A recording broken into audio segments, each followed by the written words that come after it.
Hi, everyone. Welcome back to Practical Product Management. This is a podcast where we basically talk about how there's lots of theory about product management. How is product management done? And there's lots of great books and articles, but really product management is done in context. You know, the company you're in, the team you have, the customer you have, all of that. So today we're interviewing and talking to Ali. We're so excited to have you here. Why don't you introduce yourself and then we'll dive in and chat. Awesome. Thank you for having me, Leah, Marilyn. Again, my name is Ali Rakhimov.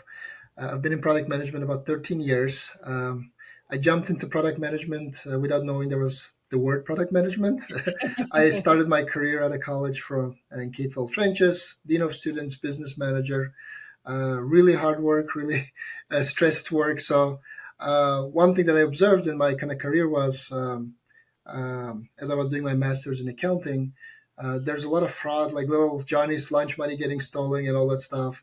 And so I was like, well, there should be a better way to kind of collect parents' payments and have access to this financial data instantly for business managers like me.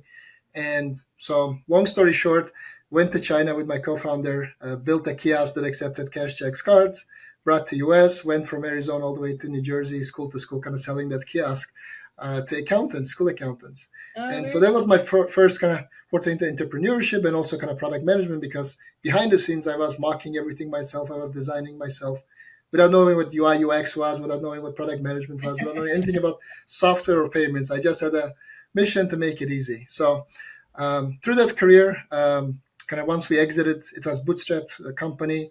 I learned a lot of things about kind of problems and solutions. One of them being I was very confident in myself. Being 8 years in schools, I thought I knew everything about the problem. But as I went and talked to customers face to face in the Middle America, East Coast, West Coast, I found that like problem has different shapes and different sizes, and it's not just me. And so it was very like that. That kind of gave me like, okay, I need to get out of my bubble more often and know that it's like there's some different patterns of the same problem that others are trying to face. So one thing we found out that it's like hardware is very expensive. So we pivoted into more SaaS and mobile and kind of exited to a strategic. And by that time, I learned a lot about payments. I learned about product management. I was like, okay, so I started consulting, and that's how I got into product management. So Cool. yeah, it was a very interesting experience. But I mean, in that career, then um, uh, made a lot of mistakes, and so one of the reasons kind of I wrote the book is because when I communicated, when I did stuff, I did a lot of mistakes, and it also shows me kind of goes over the observations of how to improve yourself doing simple things. Mm. I like that. You just mentioned your book. So you have a book coming out called Make Pigs Fly, which is described as, and I love this description, by the way, a no-fluff guide for outsiders in tech looking to avoid costly mistakes and build things that actually work, which is all we really want to do as product managers, is like build cool things that actually work and maybe make a few less mistakes because we've all made them. So like, what drove you to this book? I think you said a little bit about it, but like, tell us more about the no fluff guide that will help me from making costly mistakes, because I'm in. Yeah, I mean, I wrote the book for myself, for old Ali, because um, it took me like years and years and years perfect kind of my craft, how to communicate. We always hear about web PMs have to be really amazing influencers, storytellers, communicators. But as an immigrant, I know I can speak the language. There's not a lot of granular details. So like how you do it, right? So that came through observations and observing very smart people, executives, leaders, how they really communicate a mission, objective, or a goal, and how they kind of make sure that how they cheerlead that mission, right? Yeah. And so one example, kind of what all of that, where all of this started is, I was in the room with a lot of executives for a private equity backed company. McKinsey folks come in and they talk about stuff, and one of the stuff's like, "Hey, juice is not worth the squeeze, and we have to do it." And I'm like, "Wow, that's amazing!" Like it looks kind of immaterial, but for me it was like, "Wow, this is like just not worth the squeeze." Like, wow, this is very impressive, like really memorable, and it's all about like when it comes to communication, retaining information, having that memorable aspect is very important. And so after all this presentation, the only thing that stuck with me was juice is not worth the squeeze. So I'm like, wow. And I knew that this project, juice is not worth the squeeze, right? So I was like, I like it. So I kind of took it, adopted it, and I said, I want more of this. Like I got really hooked into idioms and phrases.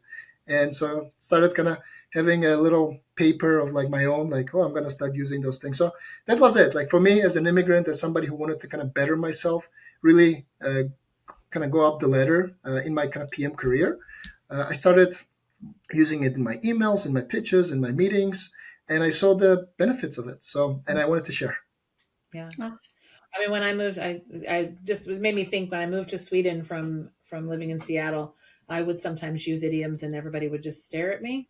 And finally, the chief architect at Klarna, who was about 6'8", he came to see me and he said, "Me and that other guy were the only people in this whole company who know anything about basketball." Like, so every time you use a basketball idiom, it doesn't land. He's like, before you start, don't talk about baseball. Don't talk about American football. Nobody knows anything about it. He's like, you can do hockey, you can do soccer. Those are the two options you've got. so Yeah, so the I totally second, get it, right? Like there are things that come very natural to us in terms of terminology we use, depending on where you're from in the country, where you're from in the world.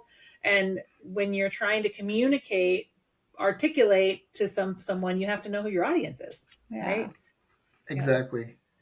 And so yeah, knowing your audience is important. And as somebody who was like, when I had my startup, I would go and pitch, and I was like, why is it not attracting any attention? What am I doing? It's like I need to kind of speak slower. I need to use certain words. It's a keyword, smarter words, or some other words, like more strategic or tactful words. So it comes like through the learning, just making mistakes, and that's fine. I know. I hate that though. So yes, yes, yes, yes. I do not have the ability to speak slowly when I am either nervous or super jazzed about something. Like I will, like, I like kick into the super burner, like whatever, super fast talking because I'm like get passionate about it and I want to I'm excited and I want to draw people in and I just, gross. All right. I'll read your book. It'll have lots of good tips for me. And I'll try to talk slower. Do you think so? One question that comes to my mind, Ali, as you're talking is, do you think that it requires that across time as a product manager that you learn when to be very direct and when to sell a little softer, and what's your experience with that? Like when are you like, I'm going to go straight at the conversation versus kind of sneak up on it a bit, right? Like Yeah. how do you think about that? I think it all comes again, like I use my background in K 12 a lot. And that's why I feel that teachers, educators would be amazing PMs Yeah. because they deal with stress, they deal with different audiences, and they have to adapt. Like you have to speak certain way with administrator, you have to speak certain way on a kid's level, with little kid, right? Yeah. And with parents, you have to be slightly different, right? So adaptability comes to mind. Me personality, every one of us are unique. Every one of us have a personality. I am very direct person, and that's why like I've boiled the ocean and burned bridges because of that in the past in some meetings. So it's like over time I learned to like okay, kind of recognize maybe when not to do it, Mm. and that kind of maturity comes again through making mistakes and being yourself, which is fine.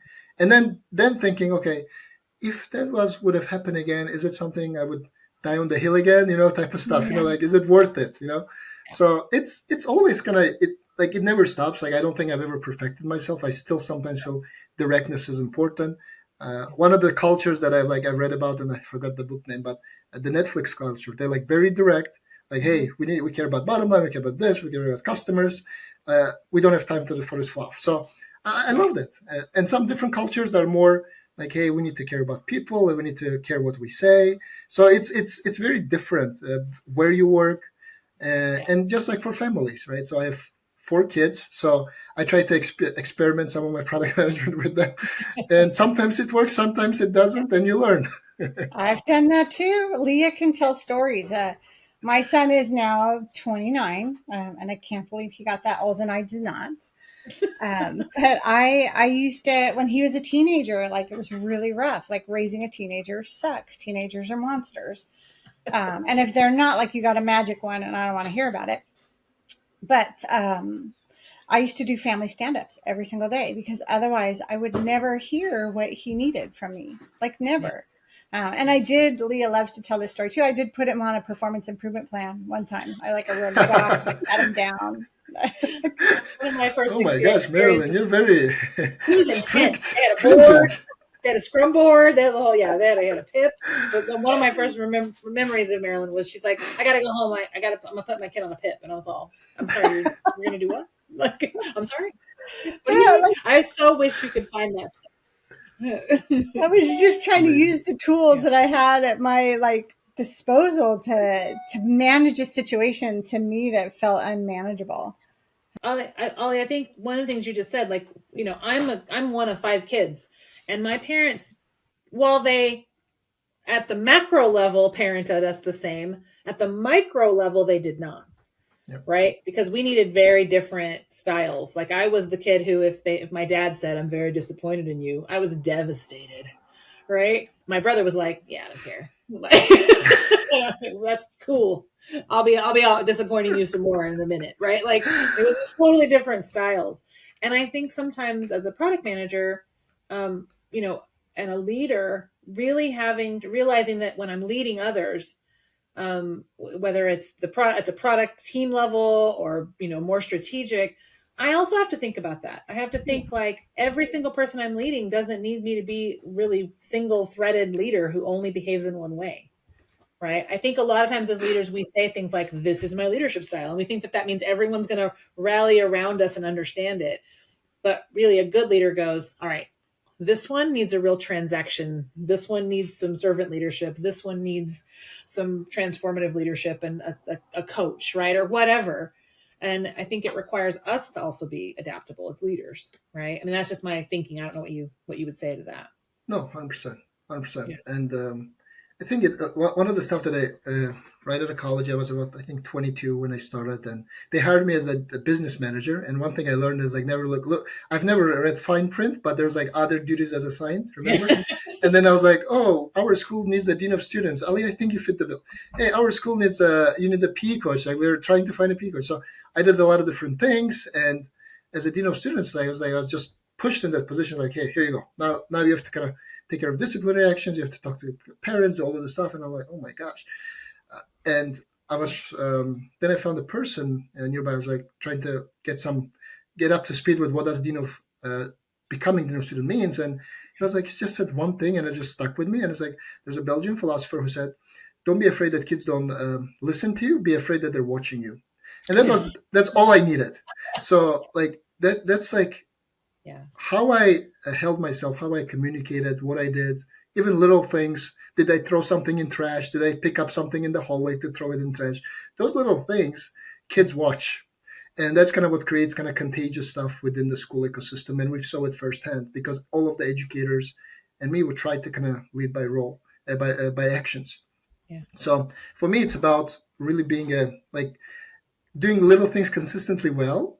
And Yeah. it's like leading for leaders. One of the other stuff that I always say, like, anybody can be a captain when the sea is calm, right? Anybody can give themselves a title and do stuff, but what really matters when your startup is failing, when your project is like getting stuff, how do you handle that, right? Yeah. When you get punched in the face, like, do you stand up? How do you give a counter punch, or do you just stay and cry and stuff? So titles don't matter. That's why when I talk about book like Fluff and stuff, there's a lot of examples where I give of failed startups, failed stuff to say, hey, it's normal.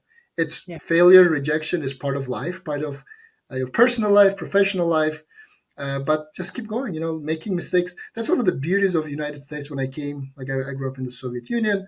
I didn't experience a lot of stuff, but it was like, hey, America is a land where you can make mistakes. And it's like, I loved it. That was how it explained to me, like, what is democracy? It's like, it's a land to make mistakes. I'm like, okay, I love it. I'll make mistakes and I'll grow. I feel like you entered the perfect role for making rapid mistakes and test and learn. So you've embraced product management. I think that's really what product management is. Like, how fast can you learn?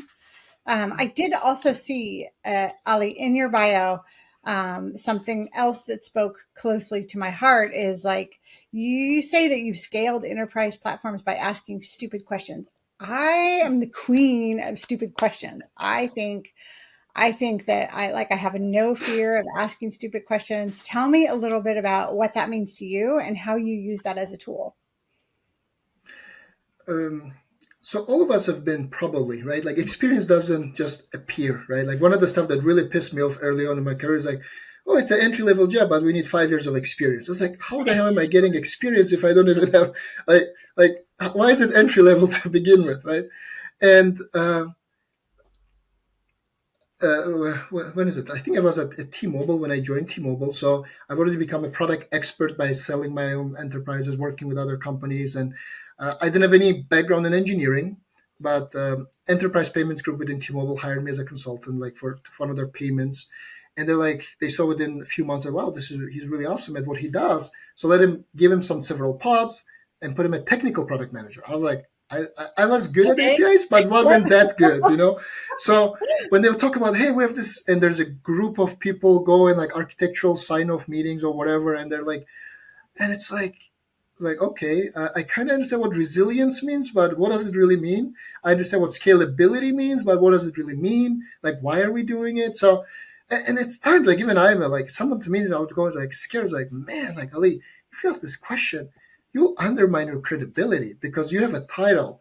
Like if you shut up and don't ask any questions, maybe you'll come across as at least somewhat competent person. So I think everybody goes through that and always say like you have to overcome that.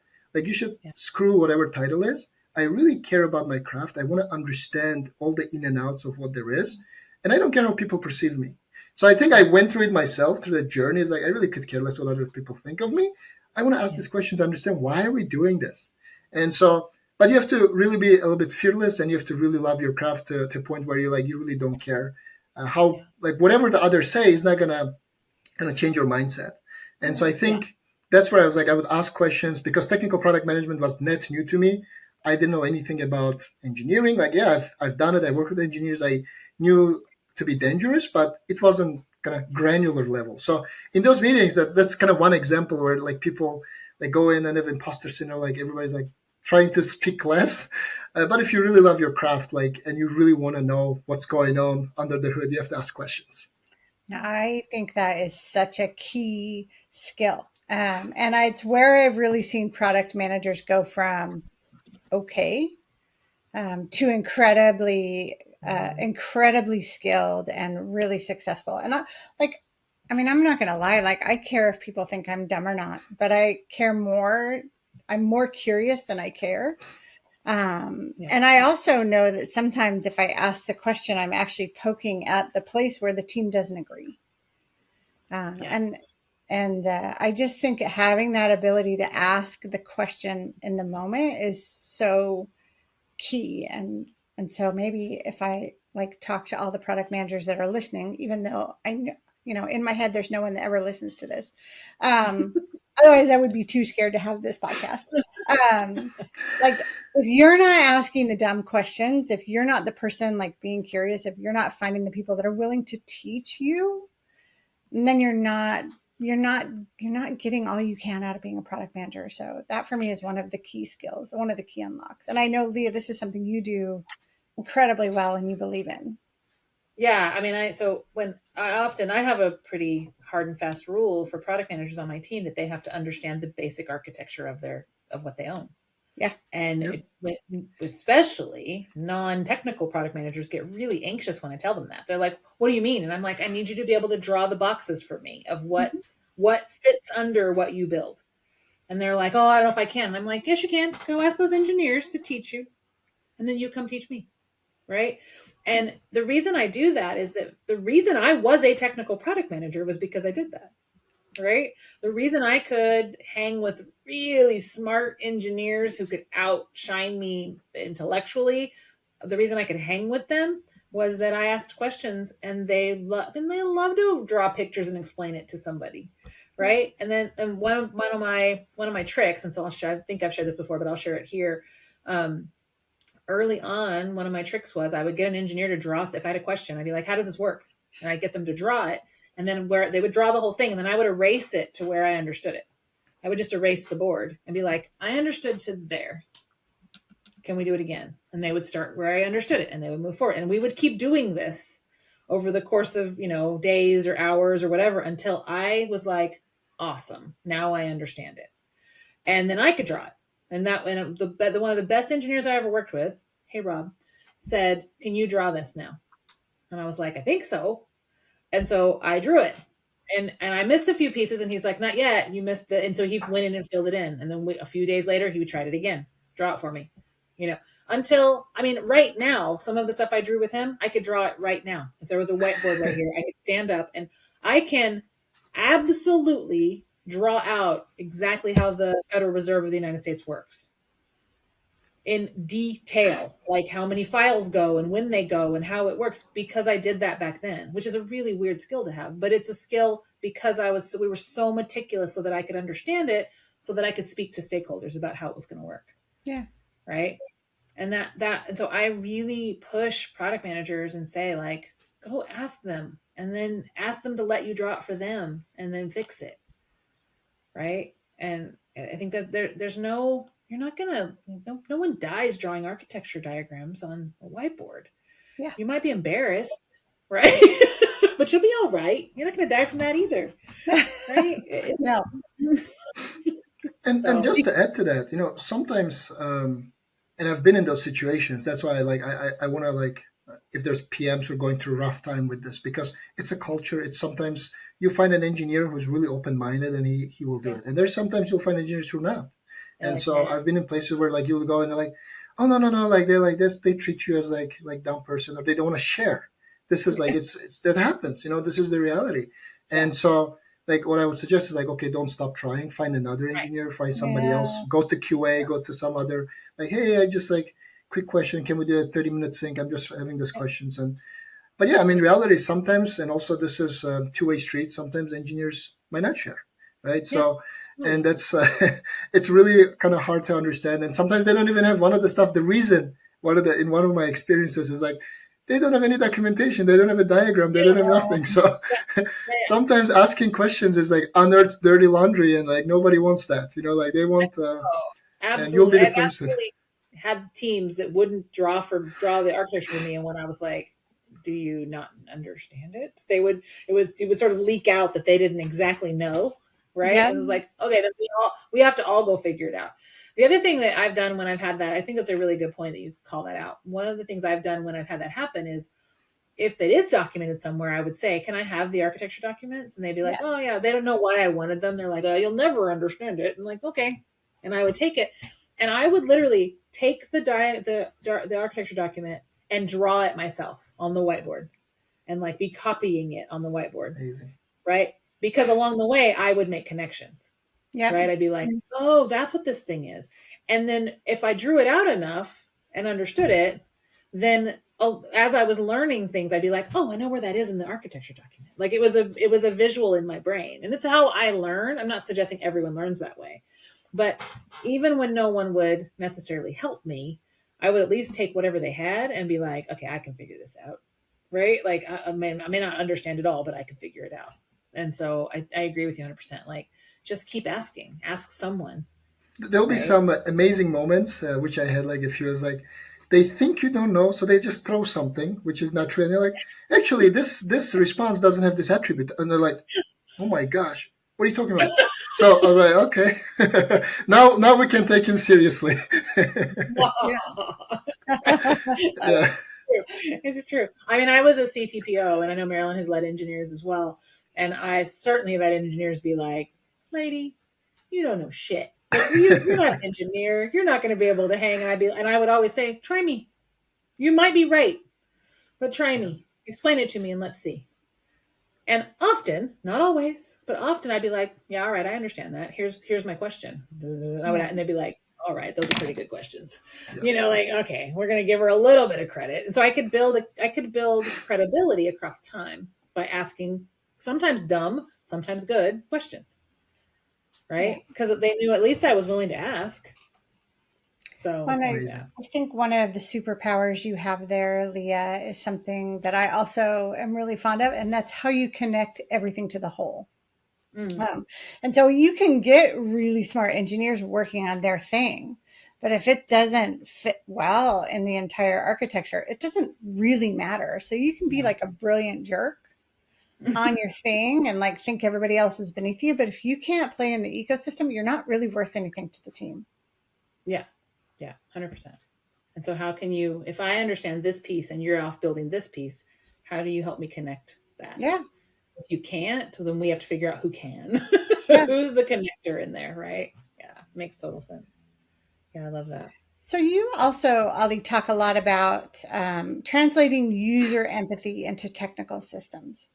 Like how, and so like now we've talked about how you understand technical systems and how you ask a lot of dumb questions to get a lot of know-how. Let's talk about the user side of that and maybe some tips to help our product management audience translate user empathy into those technical systems. And Leah, I know you've done this a lot too, so I expect you to have some good stories as well. I mean, it used to be when I got into PMing, and I was like, okay, let me get a certification. And you go to certification about all this Scrum and Agile, and like there's 50 different organizations, and you kind of do it. And like, here's Agile, here's stuff. There's a lot of theory. There's like, write a PRD, write a PRD. I was like, to be honest, I hated writing PRDs. I was like, there's so much documentation that like the soul. As a Yeah. visual person, like I liked something more kind of with some pictures, with some stuff, because I would retain it faster. I would understand it easier. And so that was kind of boring. And so the only way I learned it is like once I actually went to like, oh, you don't know what stand up is. No amount of text can explain what stand up is or retro is until you go and actually in that environment and start talking about whiteboarding and all this stuff. So I was like, oh, that's what it is. Okay, I get the premise now.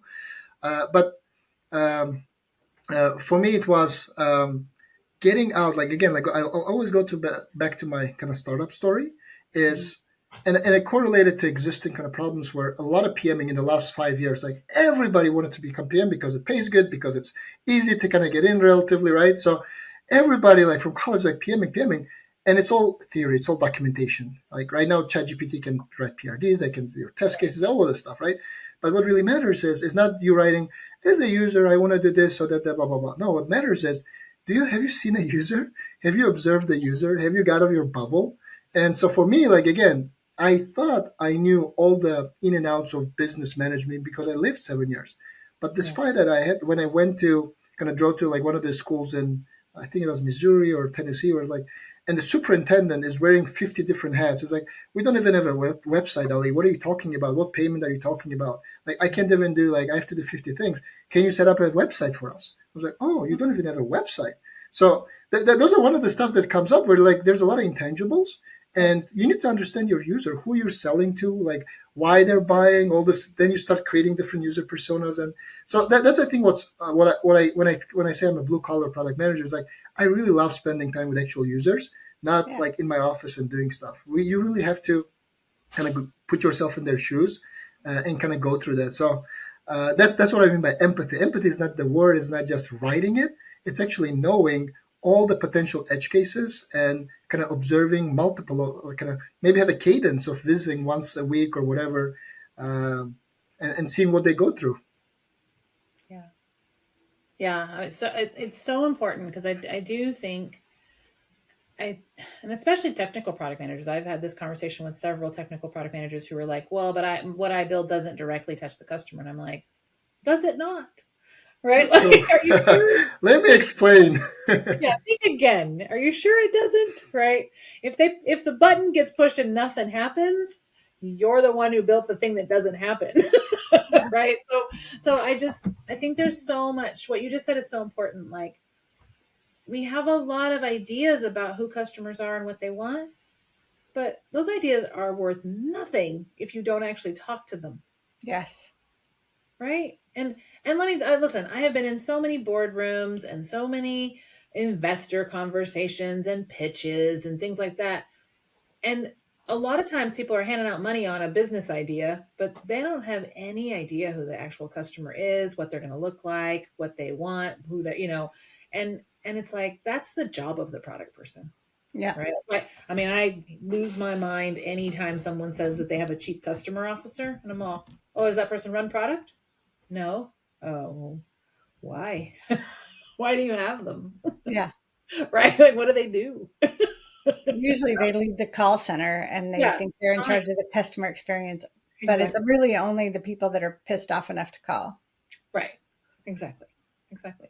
And I mean, Yeah. going to your button example, for instance, right? Like I remember my days at Macy's, right? Macy's app, we're leading Macy's app, and you talk about the button, and there's a lot of rage scrolls. Like sometimes some iPhone or Android app doesn't work. There's nothing happens, and we're like, hey, these are like loyalty customers. Somebody wants to like just think about it. And this is something as PMs we did reinforce, and I highly recommend everybody reinforcing the same story to engineers and others, because it's okay to over communicate. But like, hey, some mom wants to buy a birthday for her daughter, and she comes to Macy, she opens, if she logs in, she goes through all this forgot password nonsense that we go through. And Mhm. she's already pissed, but she wants to buy that skirt or whatever. And she goes, and it's like, by the time she listed 50 items, scrolled and stuff, once she heads to checkout, once she goes to checkout, it's not available. This is the dumbest thing. Like, she will spend so much time. Do you think she's going to, like, what do you think she's feeling? She's going to just close it and maybe go to like some like brick and The mortar store or Nordstrom, somewhere yeah, else.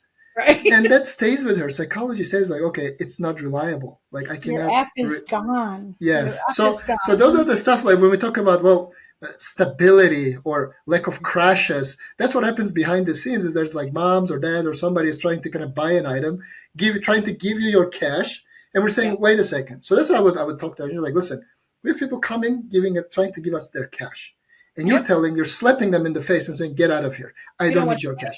your That's what it is. your money's no Well, good here. Right.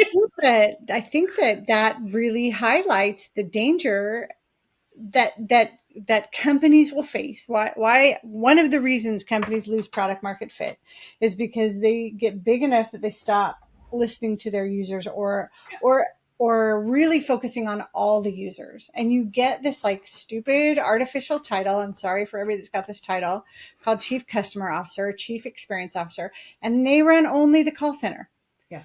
And that's a fraction of the customers who are pissed off enough to call, but they may not be the customers that matter.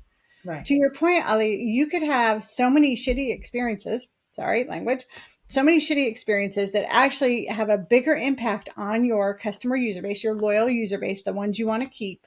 Yeah. And you don't know anything about it, because no one from a product perspective is looking at what's happening holistically and or looking for new opportunities. Yep. You're just trying to like, you're taking a patient that's on the ER table and you're putting band-aids over small cuts, and they've got a Calling million it small. wellness.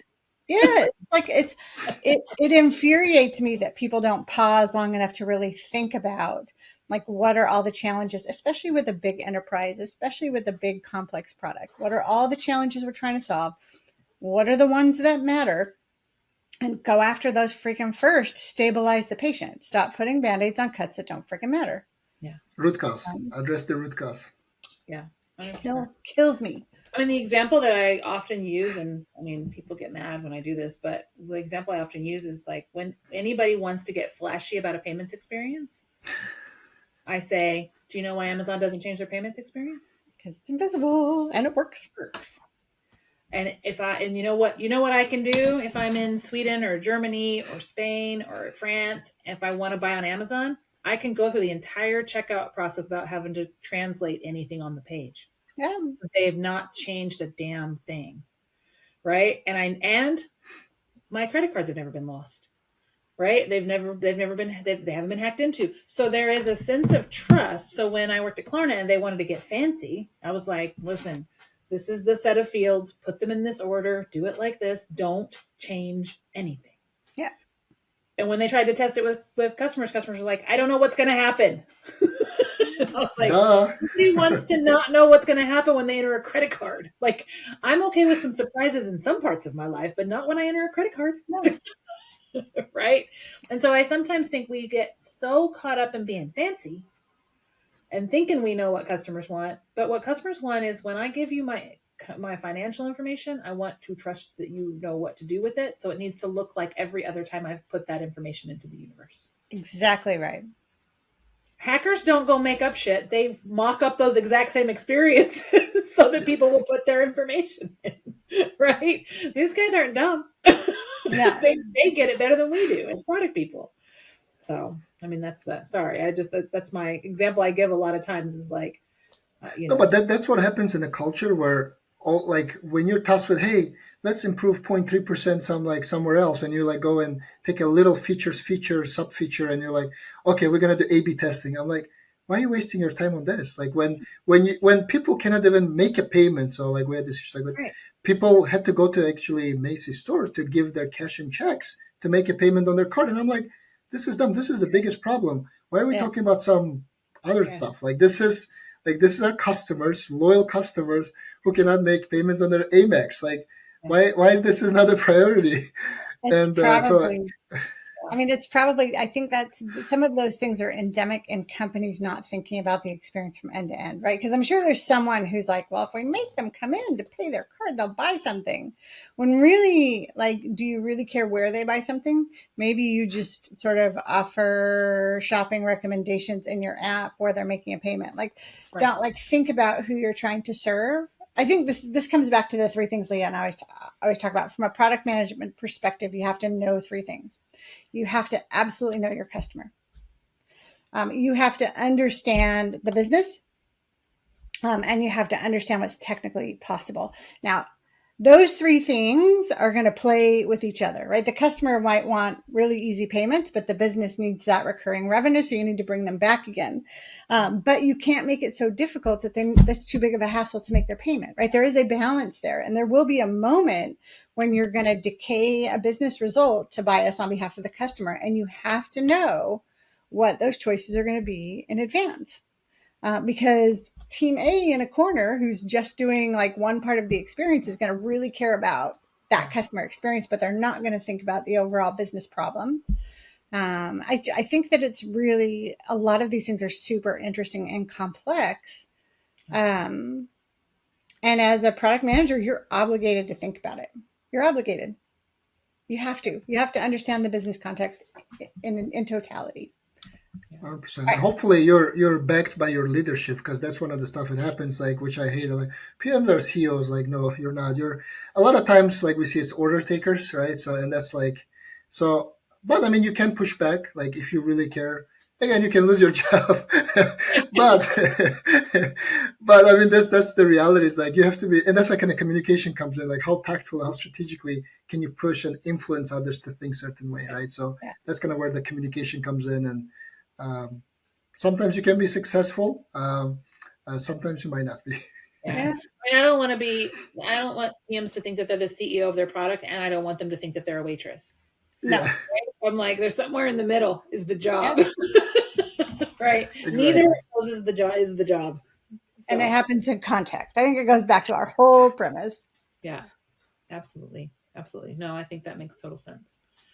Shifting subject just a little bit, and then we'll lightning round it up in a minute. I'm Okay. curious, what do you think, um, you know, you've said it a little bit, but I'm curious, like, when you think about coming into this work, into product management as an immigrant, what do you think some of the biggest lessons are that you've learned along the way, or that you've maybe brought in because of that? So, I mean, we talk about certain kind of negative scenarios and stuff, but overall, the thing is, the tech was like, I mean, with different companies, it's very beautiful to work with a lot of different diverse folks, Yeah. different time zones, different kind of backgrounds. Yeah. And so it was really beautiful. Like, I had a like really beautiful journey, very blessed to have those kind of contacts to learn from a lot of smart people. Like, I look myself as a bee, like trying different kind of flowers, like, oh, this is Yeah. it. And more Love different flowers you try, like the honey becomes even better. And honey for me is that intellectual growth. And so overall, it was an amazing journey. Challenges is like, initially I looked at challenges as a problem and couldn't Mhm. sleep, but then it's like, listen, Ali, like one of the stuff that I learned like early on, and it's like, we stress a lot about stuff that really doesn't matter. The most important thing is my family and my health. That's number one thing. Like, job and everything is good, but like for me, once I kind of understood that, once it was cemented in my brain, like, Yeah. it doesn't matter what I did. It's like, okay, so nobody in 20 years is gonna care about your architectural design and this API, that button, this button, that app, whatever. Like, you need to realize that. And then, of course, you have to be a good human being, and that's like, if you're a good human being, it's contagious. So to all the other PMs who are going through like some cultural issues where there's like very bad stuff, continue being yourself, be a good person, and you'll see slowly, like, you will have an impact. But for me, like, the biggest thing that I learned was like, um, it's good and bad. I'll talk about good, and is that there's a lot of amazing people who can help you. You just need to ask. You need to ask. You need to be humble. If you put others before yourself, that will kind of recalibrate certain psychologies, because it's sometimes you go to a culture you don't know the background, and Yeah. it's been cutthroat. Like engineers went through so many times where they were the scapegoat, that they just hate PMs, right? So you have to understand that, like the reason what they're not doing is not because of you personally, but there's background, there's history to it. So, and I learned it through time. I was like, I didn't know. I was like clueless. And I was like, why they're not sharing this? Why aren't they doing this? And so instead of just pointing fingers, you say, hey, can we spend 30 minutes? Like, hey, can I take you to lunch? If you do like those basic humanly stuff, as like building relationships, like Dale Carnegie talks in his book, it's like, I think you'll be fine. Yeah, no, it's a really good point. I really appreciate that. I do think that, if the job, if you're a product manager, so if you're listening to this and you're a product manager and the job has beat your humanity out of you, go do Yeah. something else. Yeah. Go do something else. Like if the toxicity, if the job, if it's beat out your ability to be human, to be kind, to have fun, go do something else for a while. You can always come back, but go do something else. It's not worth it. Right? This job is fun. It should be fun. It should be challenging. It should be hard some days, but it should not beat us down to not ourselves. Right? 100%. And so, I mean, I 100% agree with that. And And that's yeah, really, for those PMs who are going through this right now, like just know that there's some other kind of greener grass. Definitely, I yeah. went through it. You probably went through it. So Yep. sooner or later, the stars will align. You'll find that place, and you will love it, and you'll have amazing experience. But wherever you are right now doesn't mean that like that's the Not the only end. thing. And Right. yeah, yeah, It's not the end. Exactly. No, true. Cool. Shall we do a lightning round? Let's do it. yeah. All right. All right. So let's start with this one. Ollie, what's the first product you remember loving? What product did you love first? Ooh, probably like as an immigrant, like first thing is like Craigslist. It has to be Craigslist. Like, where do I find my car? Where do I buy this textbook cheaper? All those things. Yeah. No, true. What about you, Marilyn? I mean, I think that there has been some really cool innovations around global entry and like e-passports. Mm-hmm. Anything that can get me out of that endless line to go through passport security, like I'm a huge fan of. Yeah. Yeah, for sure. How about you? Um, yeah, I was trying to think like I think I've said it before. I think the first product I ever like one of the early products that when I think about products that I really loved Microsoft's version of the I what was it called? The Palm Pilot? No, No, the so, Blackberry? No. so it was it had it was the little tiny square that held all your music, right? Oh, yes, the Back Zune. Was it the Zoom. Zune? And I Zune. loved that. It was really easy to use. The user interface was super simple. And I was like, and I wasn't an Apple user yet. So for me, it was like, this is amazing. But I remember just being like, I can have all this music playing in my office at any time. It's amazing. So, but yeah, that was one of the first things I remember just loving as an adult for sure. So very cool. So do you have a feature that you regret shipping? Ooh. I think I'm gonna take a long time to think about it. I know that's a tough one, I was right? like, but I'll go back. I'll go back to my startup. I think that's where in my startup with a lot of features. Yeah. One of the biggest mistakes that I've made was, again, for anybody who wants to do a startup and who's desperate for customers, one big advice that I give them: just because customers tell you, "Hey, if you build it, we will kind of sign up," don't do it. Uh, Mhm. get a customer for what you have. Like if you have value, like they will sign you up, and Yeah. only do stuff for your existing customers because they're actually paying customers. So I Yeah. went to that. I was like, "Hey, can you build this other map stuff like that's like had nothing to do with kiosk and payments?" And they're like, "We did it." Yeah. And they still didn't sign up. So I was like, yes, there was a lot of stuff that I tried to appease customers, prospective customers. Let's Yeah. put it in that bucket. And it always failed. Yeah. Yeah. Do you have one, Like, Mary? fortunately, so the answer is always yes.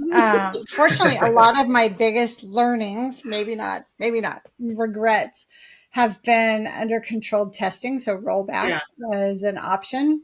Yeah. But I think that most of the things that did not work spectacularly, and one of the reasons I'm so biased against letting anybody from inside the company suggest too many features, Right. is most of the things that didn't work were passion projects by people inside a company instead of looking at real user behavior. So I think those are the ones that usually underperform. Yeah. How about you, Leah? Same. I mean, I was thinking the same thing when I worked at a healthcare startup that was incubated inside of a giant hospital system, and we let the neurologists tell us what to build more than we should have, right? Because they were the sponsors, and they often so they would say, "Well, I'm a neurologist," and what I always wanted to say was, "Yeah, and you're not an engineer, You don't right? ship Like, code. you don't know shit about it. Cool. You want to write some code, right? Come on over, right?" But we made some mistakes. We made some bad decisions in terms of what we launched and what we did because we let them bully us a bit, and we didn't have. I didn't at the time.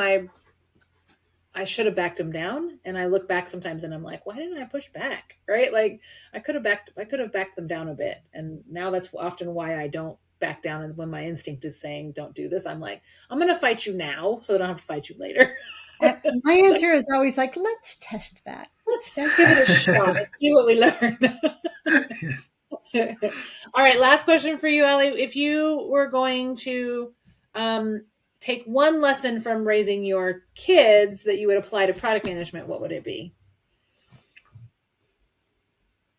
Listen more. Yeah, Yes. that's a big one.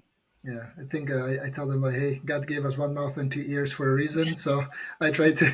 That's one of the things that I'm working on myself. Still, I'm not good at it, but it's like, yeah, it's probably listen more. So they might be telling me the problem and everything, and it's just you have to listen. Yeah, it's a good one. I am stealing that. That's your answer. You're Thank stealing that you. answer. Exactly right. Yeah, I love that. I got the one thing that comes to my mind is similar. I think, I always think that as a parent, I don't have kids, but I helped raise my nephews. But I always think that there doesn't come a day when your kid is the one that pursues you. You're always the parent in pursuit of the relationship with your child, right? And I think there isn't a day where your customers are going to pursue you. You're always chasing what they need and want. Yes. Right. And so you have to always be the one who cares about that relationship, because if they stop caring about it, you're not going to have a relationship. So if you expect them to chase you, right. And so with customers, like they'll go somewhere else if you don't chase the relationship. Right. And I think I feel the same way about kids. Like if you take your eyes off of them and say, I'm not going to pursue them, they'll go somewhere else. They'll find someone else. Right. To Something lean else on. would fill that vacuum. Yep. Yeah. Yep. Yeah. So that's the other one I would say. Well, this Amazing. was such a fun conversation. Yeah, I loved it. Thank you, Leah. Thank you, Marilyn. Thank you. Yeah, thanks for coming and talking to us, and for sharing kind of what's going on with you, for sharing your book. We'll post your book and the information in our resources on this episode, so everybody can look on the website and find it. We'll also mention it when we post this, so everybody can make sure they can find you and find the book. I'm super excited. And I don't know if I connected with you on LinkedIn. Are you on LinkedIn? Do you have it there? We're on LinkedIn, like yeah, and okay. we'll post this out there, and everybody can get to know you and find you that way. Thank you so much for doing this. Thank you so much, Leah. Thank you, Marilyn. And we'll see everybody else next time.